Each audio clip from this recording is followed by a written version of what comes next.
तो दोस्तों, जैसा कि हम लोग जानते हैं कि डोनाल्ड ट्रंप अमेरिका में एक बार फिर से प्रेसिडेंट पद के लिए चुन लिए गए हैं। और जैसा कि हम लोगों को उम्मीद थी कि आते ही वो सारे एलिमेंट्स जो कि डीप स्टेट से जुड़े हुए हैं, जो कि अमेरिका सहित भारत के खिलाफ भी लगातार साजिशें कर रहे हैं, इनके खिलाफ तगड़ी कार्रवाई होगी और ये अपने घुटनों पर आ जाएंगे। और एक्चुअली अब कुछ इसी तरह की चीजें हमें देखने सुनने के लिए मिल रही है। इसमें सबसे ज्यादा नुकसान होते हुए दिखाई दे रहा है कनाडा का, और कनाडा की मौजूदा गवर्नमेंट जस्टिन ट्रूडो की गवर्नमेंट को लेकर। देखिए, जस्टिन ट्रूडो ने तो सारी सीमाएं पार कर दी थी भारत को परेशान करने के लिए। अमेरिकन डीप स्टेट और जो बाइडेन एडमिनिस्ट्रेशन के साथ मिलकर इन्होंने ऐसा कोई भी काम नहीं छोड़ा जो कि भारत के खिलाफ था और जिसे करने के बाद भारत को परेशानियां आ सकती थी। इन्होंने हरदीप सिंह निज्जर के मामले को लेकर भारत को सीधे सीधे आरोपी ठहराते हुए पूरी दुनिया के सामने बेइज्जत करने की कोशिश की, लेकिन किसी भी तरह का इसमें ये सबूत पेश नहीं कर पाए। लेकिन अब जिस तरह की खबरें निकल कर आ रही है और जिस तरह से ये अपने द्वारा किए गए पास्ट में पापों से पलटी मार रहे हैं, ये देखने लायक है। और इन सभी के पीछे हमें डोनाल्ड ट्रंप को धन्यवाद देना होगा, क्योंकि जस्टिन ट्रूडो इस बात को जान चुके हैं कि अब डोनाल्ड ट्रंप के साथ मिलकर भारत कनाडा के खिलाफ ही ऐसे ऐसे एक्शंस ले सकता है जिससे इन्हें ना तो निगलते बनेगा ना ही उगलते बनेगा। क्योंकि वैसे भी कुछ समय पहले हम लोगों ने देखा सुना कि डोनाल्ड ट्रंप के सबसे बड़े सहयोगी इलॉन मस्क द्वारा स्पष्ट रूप से यह कह दिया गया था कि देखिए, आने वाले चुनावों में जस्टिन ट्रूडो की गवर्नमेंट रिपीट नहीं करने जा रही है।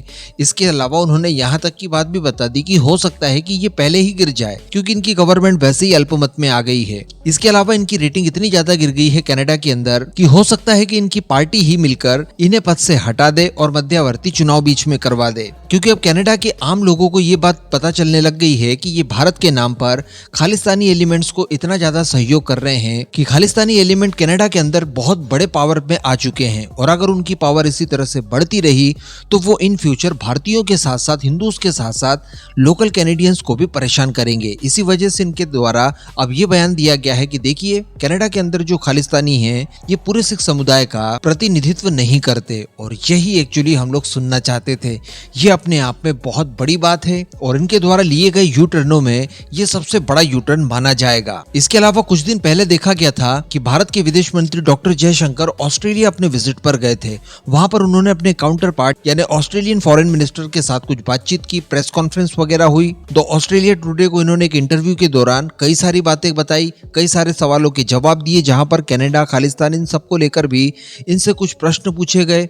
लेकिन इस इंटरव्यू को कनाडा के अंदर बैन कर दिया गया था। इस बात को लेकर भी फ्रीडम ऑफ स्पीच वगैरह जो मामले भारत द्वारा उठाए गए, इनका इतना असर हुआ कि अब कनाडा की गवर्नमेंट द्वारा इसको लेकर सफाई पेश की जा रही है और कहा जा रहा है कि देखिए, हमने डॉक्टर जयशंकर और किसी भी ऑस्ट्रेलियन मीडिया को हमारे यहाँ पर बैन नहीं किया है। कनाडा के अंदर कोई भी डॉक्टर जयशंकर का वो इंटरव्यू बड़ी स्वतंत्रता के साथ और आसानी के साथ सुन सकता है, देख सकता है।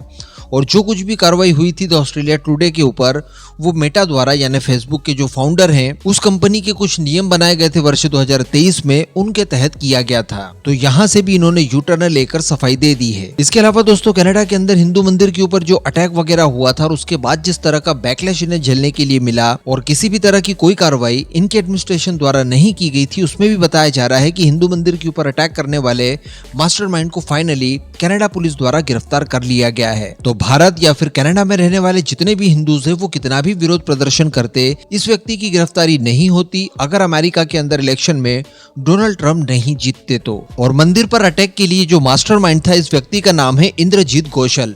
और ये कोई ऐसा वैसा व्यक्ति नहीं है। इसका फोटो आप देख पा रहे हैं, ये पन्नू के साथ बैठा है, चिल कर रहा है। और इससे भी बड़ी बात कि ये इस समय वो सारी जिम्मेदारियां संभाल रहा है जो कि हरदीप सिंह निज्जर संभाला करता था। यानी हरदीप सिंह निज्जर की जब हत्या हो जाती है, उसके बाद उसकी खाली हुई जगह पर इसे बैठा दिया जाता है। तो आप समझ सकते हैं कि ये बहुत बड़ी मछली है। इसके अलावा इससे भी बड़ी खबर निकल कर ये आ रही है कि हरदीप सिंह निज्जर, जिसको लेकर भारत और कनाडा के बीच में संबंध खराब हुए हैं, या यूं कहें कि जस्टिन ट्रूडो ने इलेक्शन जीतने के लिए भारत के ऊपर आरोप लगाकर संबंध खराब कर लिए हैं, इसमें एक नया ट्विस्ट निकल कर आया आया है। जी हाँ, अभी तक ये लोग क्या कह रहे थे कि भारत द्वारा इसकी हत्या करवाई गई है, भारत का हाथ है, अज्ञात हमलावरों को भारत द्वारा भेजा गया है और इन्हें इस तरह की इंटेलिजेंस मिली है। सबूत के नाम पर कुछ भी नहीं दिया, आज तक नहीं दे पाए।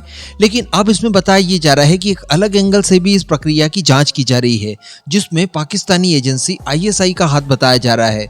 देखिए, पाकिस्तान की ISI हो या फिर पाकिस्तान से ऑपरेट होने वाले कई सारे ड्रग्स स्मगलर्स हो या फिर उनके कई सारे आतंकी हो, इन सभी के लिए भी कनाडा बहुत ही सुरक्षित जगह माना जा रहा है। कनाडा को पश्चिमी देशों का पाकिस्तान कहा जाने लगा है, तो इस तरह के सभी तत्व आपको वहां पर देखने सुनने के लिए मिल जाएंगे। तो यहाँ पर 2 ISI ऑपरेटिव्स जो कि उसके एजेंट थे, उन्हें गिरफ्तार किया गया है। बताया जा रहा है कि इनके द्वारा ही हरदीप सिंह निज्जर की हत्या की गई होगी और ऐसा इसलिए ताकि ड्रग्स के व्यापार में जो भी फायदा हो रहा हो वो सीधा इन्हीं को हो, बीच में हरदीप सिंह निज्जर वगैरह या फिर उससे जुड़े संगठन इसे न ले। इसके अलावा दोस्तों ये खबर भी निकल कर आ रही है कि कनाडा की पुलिस द्वारा अर्शदीप दल्ला को भी गिरफ्तार किया गया है। ये भी एक बहुत ही बड़ा और पुराना खालिस्तानी एलिमेंट माना जाता है और निज्जर जिसकी की हत्या कर दी गई थी उसका ये बड़े सहयोगियों में से एक है। सबसे बड़ी बात ये कि भारत की मोस्ट वांटेड की लिस्ट में इसका नाम भी आता है। तो अब आप बताइए कि एक ही ड्रग के द्वारा यानी एक ही दवाई से कितनी सारी बीमारियों के एक साथ इलाज अकेला कनाडा के अंदर कर दिए गए हैं। इन्हें पता है कि डोनाल्ड ट्रंप जब शपथ ले लेंगे, पदभार संभाल लेंगे, भारत के साथ ये लगातार अपने संबंधों को प्रगाढ़ करते जाएंगे। उसके बाद किसी तरह की कोई ऑफिशियल और ट्रांसपेरेंट तरीके से जांच करवा ली गई और उसमें हमारे दावे गलत पाए गए तो हम लोग कहीं पर भी मुंह दिखाने के लायक नहीं रहेंगे। इस वजह से ये लोग खुद ही अब सच्चाई को धीरे धीरे ओपन करने की कोशिश कर रहे हैं और बाद में गलत फहमी या फिर गलत इंटेलिजेंस, गलत जानकारी, इस तरह की चीजें हमें मिली थी और हमने भारत के ऊपर आरोप मढ़ दिए। इसके लिए हम क्षमा प्रार्थी हैं और भारत के साथ संबंध सुधार लेते हैं। इस तरह की चीजें करके ये लोग अपनी कन्नी काटने के विचार में दिखाई दे रहे हैं। एटलीस्ट मुझे ऐसा लग रहा है। बाकी इस पूरे मुद्दे पर आपका क्या मानना है नीचे कमेंट करके जरूर बताइएगा।